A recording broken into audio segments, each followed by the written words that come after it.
हाय। कैसे हो? ठीक ठाक हो?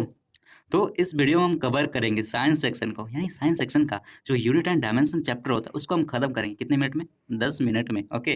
तो क्योंकि इंडिया में 50 क्वेश्चन आते हैं साइंस से, तो साइंस में ये से 2 से 3 क्वेश्चन हमेशा यूनिट एंड डायमेंशन से पूछ लिए जाते हैं, और सीडीएस में साथ साथ इसके साथ, तो सीडीएस वालों के लिए भी बहुत ज़्यादा यूजफुल होने वाला है। ठीक है। तो अगर हम इस वीडियो में आगे बढ़ने से पहले मैं आपको बता दूं अपने बारे में कि मैंने एनडीए को 3 टाइम्स क्लियर किया हुआ हूँ। ओके। और मेरे पास अच्छा एक्सपीरियंस है क्योंकि मैं 3 टाइम फेल भी हुआ हूँ। ओके। तो ये 3 टाइम की वजह से आपको मैं बता दूंगा कैसे आप भी 3 टाइम्स यानी इससे ज़्यादा भी अपने रिटन एग्जाम को क्लियर कर पाओगे एनडीए की। ठीक है। तो चलते अपने वीडियो पर। तो जैसे हम जानेंगे यहाँ पर मेन चीज़ें जहाँ से क्वेश्चन हमेशा पूछे जाते हैं, जो कि नॉर्मली पूछे जाते हैं, वही हम क्वेश्चन को जानेंगे और साथ में यहाँ पर प्रीवियस ईयर क्वेश्चन भी सॉल्व करेंगे। ओके। तो बने रहना लास्ट तक वीडियो में। ओके। तो चलते हैं। देखो हमारा यूनिट एंड डायमेंशन, ये यूनिट एंड डायमेंशन को हिंदी में कहते हैं हमारा, क्या कहते हैं, मात्रक। ठीक है। मात्रक, और ये बीमा होता है। ठीक है। इसको हिंदी में बीमा कहा जाता है। ओके।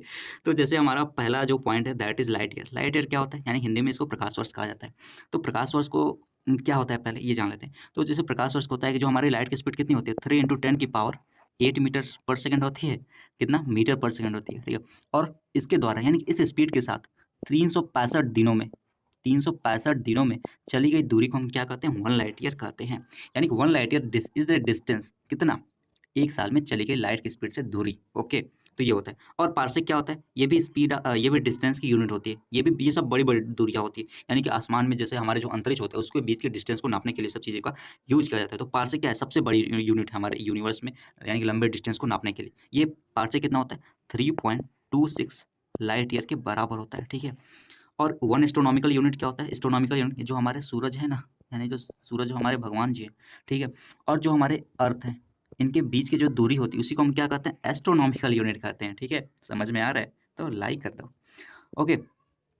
तो जैसे ये सन और इसके बीच की दूरी कितनी होती है, 15 करोड़, सॉरी 15 करोड़ किलोमीटर की दूरी होती है इन दोनों के बीच में, सन और हमारे अर्थ के बीच में। ठीक है। अब इसे क्वेश्चन कब बनते हैं, जैसे पूछ लेगा, ये तो नॉर्मल पूछ लेगा कि ये किसका यूनिट है, किसका यूनिट है, किसका यूनिट है। ठीक है। ऐसे क्वेश्चन पूछ सकता है, या तो ऐसे क्वेश्चन पूछ सकता है कि इनका सीक्वेंस पूछ सकता है कि जैसे अगर दे दिया लाइट ईयर, ठीक है, दे दिया लाइट ईयर और दे दिया पार्सेक और दिया हमारा एस्ट्रोनॉमिकल यूनिट, तो इसको कह दिया कि इसका ऑर्डर कौन सा सही है, यानी कौन सा इसका सीक्वेंस सही हो। तो सबसे बड़ा कौन सा है, यानी हमारे पार्सेक बाबा सही है। ठीक है।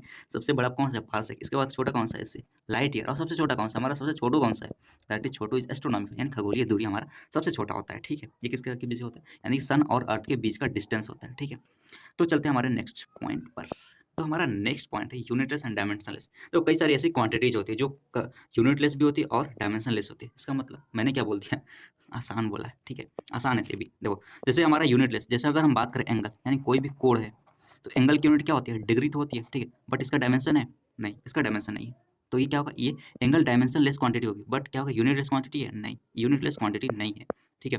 और जैसे अगर हम बात करें रिफ्रैक्टिव इंडेक्स, रिफ्रैक्टिव इंडेक्स यानी हिंदी में इसको अपवर्तनांक कहा जाता है। ठीक है।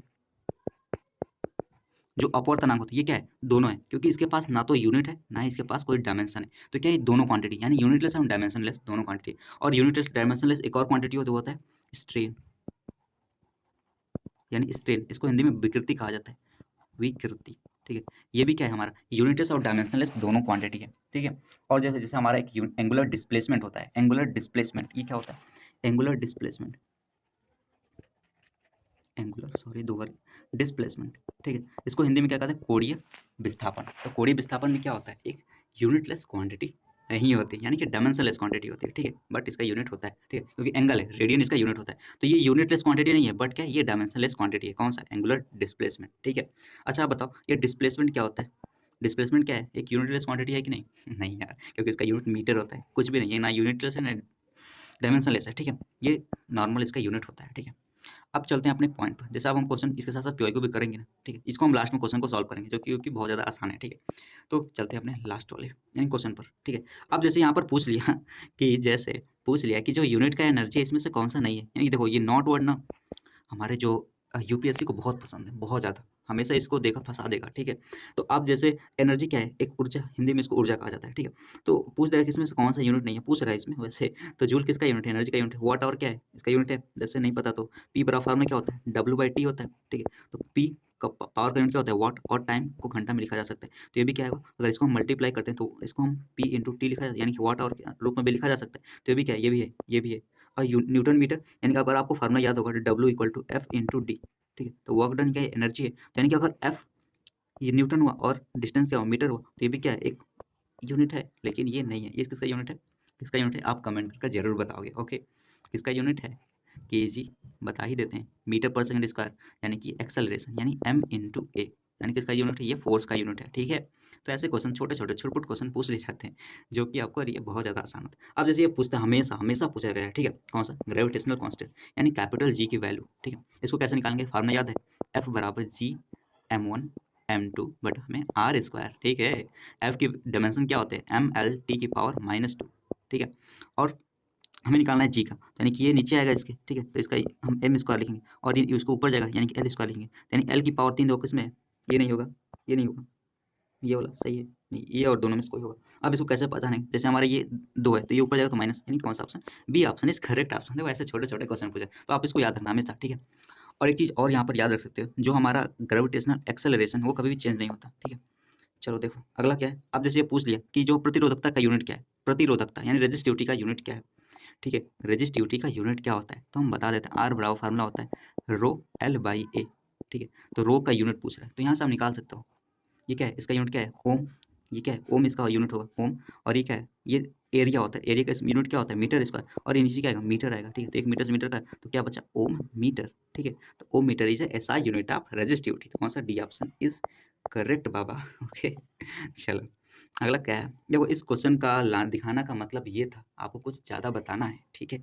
जैसे ये क्या दिया, फोर्स का यूनिट दिया है न्यूटन में, ठीक है, और ये मास का यूनिट दिया है केजी में, यानी कि एसआई यूनिट दे रहा है, ठीक है। तो हमारा जो आंसर भी आएगा वो क्या होगा, एसआई ही होगा, यानी सिस्टम ऑफ इंटरनेशनल के अंदर ही जो यूनिट लिखा जाएगा वही होगा, ठीक है। तो अब इसको हम हल करते हैं, तो क्या आएगा, ये तो हो नहीं सकता क्योंकि सेंटीमीटर का एक्सीजियस यूनिट है, ये नहीं हो सकता, ये दोनों ऑप्शन नहीं होगा, यानी कि इन दोनों का ऑप्शन को इसी तरह से एलिमिनेट कर सकते, जो कि बहुत आसान क्वेश्चन है, ठीक है। अब इसको हम हल करके जैसे यहाँ पर दिखा गया F = m है, तो F की वैल्यू कितना दिया 5, और A की वैल्यू हमें निकालना है, तो नीचे 10 कर दिया, यानी कि 0.5 कौन सा, बी ऑप्शन, मीटर पर सेकंड स्क्वायर, क्योंकि दोनों ये एसआई में थे, तभी ये एसआई यूनिट ही लिखा जाएगा, ठीक है। तो समझ में आ रहा है, तो चलते हैं अपने नेक्स्ट क्वेश्चन पर।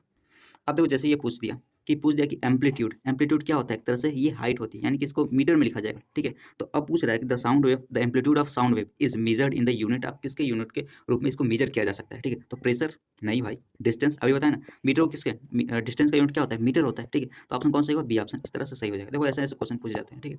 तो option B is correct option, समझ में आ रहा है, तो अच्छा है, ओके। अब देखो जैसे ये हमेशा क्वेश्चन पूछ जाता है, आप इसको भूलोगे नहीं, ठीक है। ये कई टाइप से क्वेश्चन पूछ लेता है कि जो किलोवाट आवर है, kilowatt hour is a unit of किसका, किलोवाट आवर किसका यूनिट है, एनर्जी का यूनिट है, ठीक है, ठीक है, एनर्जी का यूनिट है, यानी ऊर्जा का मात्रक होता है किलोवाट आवर, समझ रहे हो। कभी कभी पूछता है, हमेशा पूछा जाता है, तो किलोवाट आवर किसका यूनिट, एनर्जी का यूनिट है। अब ये 1 किलोवाट आवर किसके, कितने जूल के बराबर होता है, 3.6 × 10⁶ जूल, कभी कभी ऐसा भी लिख देता है 3.6 × 10⁻³ किलो जूल भी लिख देगा, ठीक है। तो अब यहाँ पर कंफ्यूज नहीं होगे, ठीक है, हमेशा ये ऑप्शन या ये ऑप्शन भी दे सकता है, ठीक है, समझ में आ रहा है, तो आ रहा होगा, ओके। तो चलते हैं अपने नेक्स्ट क्वेश्चन पर। तो हमारा नेक्स्ट क्वेश्चन है कि दिया है इसमें से कौन सा ऐसा जो ऑप्शन है वो जो पावर को डिनोट नहीं करता। तो पावर का हमें सबसे पहले जानने के लिए हमें पावर का फार्मूला याद होना पड़ेगा, ठीक है। पी बराबर वी आई फार्मूला होता है, पी बराबर क्या होता है, V²/R, ये भी फार्मूला होता है। एक होता है पी बराबर I²R, ठीक है। कौन सा ऑप्शन सही, यानी कि ये भी आ रहा है, ये भी आ रहा है, ये भी आ रहा है, बी ऑप्शन इज लल्लू लाल, ठीक है। यानी कि गलत हो गया, यानी कि ऑप्शन कुल मिलाकर सही है, ठीक है, क्योंकि कैन नॉट पूछ रहा था। तो चलते हैं अपने नेक्स्ट पॉइंट पर। अब देखो लाइट ईयर किस पूछ रहा है, किसका यूनिट है, अब इसको कमेंट करके बताओगे, ऐसे D option is correct option.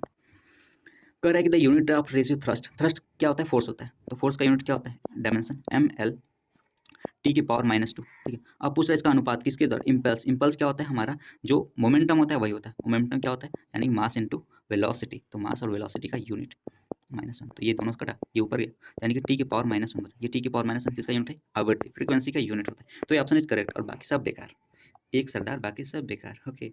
अब पूछ रहा है कि एक डाइन, डाइन किसका यूनिट है, सीजीएस यूनिट होता है फोर्स का, ठीक है, फोर्स का यूनिट होता है सीजीएस यूनिट, डाइन होता है। तो पूछ रहा है कि एक डाइन कितने न्यूटन के बराबर होता है, याद रखना 10⁻⁻5 न्यूटन के बराबर होता है, ठीक है। अब मान लो उल्टा पूछ रहा है कि एक न्यूटन कितने डाइन के बराबर होता है, 10⁵ डाइन के बराबर होता है। अब न्यूटन को कुछ अलग तरह से लिखा है, क्या लिखा है, 1 kg मीटर पर सेकंड, क्यों लिखा है, क्योंकि F बराबर ए में फार्मूला होता है, ठीक है। अगला हमारा जो लास्ट क्वेश्चन बचा था ऊपर उधर, उसको भी कर लेते हैं, उसको भी फोड़ ही देते हैं, हाँ ये था। तो पूछ रहा है, हिंदी वाले थोड़ा सा ध्यान देना, कह रहा है कि यदि, यानी कि v बराबर दिया है AT + BT², जिसमें t क्या है, टाइम को डिनोट कर रहा है। तो पूछ रहा है कि जो b है उसका डायमेंशन क्या होगा, निकाल देते हैं। तो ये क्या है, v की वेलोसिटी है, तो ये भी वेलोसिटी हो, क्योंकि देखो हमेशा जो ऐड किया जाएगा सेम टाइप के नेचर वाले में ऐड किया जाएगा। अगर ये वेलोसिटी है तो इधर भी इसका यूनिट क्या होगा, ये भी वेलोसिटी, यानी ये भी वेलोसिटी के बराबर ही होगा। यानी कि हम कुल मिलाकर ये लिख सकते हैं कि vt स्क्वायर इक्वल टू हम क्या लिख सकते हैं, वेलोसिटी, यानी वेलोसिटी का यूनिट क्या होता है, हम लिख सकते हैं एल टी की पावर -2 लिख सकते हैं, -1 लिख सकते हैं। ओके, अब देखो बी का हमें यूनिट निकालना है, तो बी को हम इधर रखते हैं, तो अब इसका ये इसको गायब भी करते हैं, तो क्योंकि बस इसका हमें डायमेंशन लिखना है, ठीक है। तो एल टी की पावर -1 और नीचे हम इसको टी का स्क्वायर लिख दें। अब ये जब ऊपर जाएगा, ये ऊपर जाएगा, ये ऊपर जाएगा, तो क्या होगा, एल ऊपर ही रहेगा, ये ऊपर जाएगा तो और हो जाएगा, यानी कि टी की पावर -1 होगा, और ये ऊपर जाएगा क्या होगा, -2 भी बन जाएगा, तो टोटल कितना होगा, एल टी की पावर -3। तो ये इसका यूनिट होगा। ये भी कभी कभी ऐसे हार्ड क्वेश्चन पूछ देते हैं, ठीक है।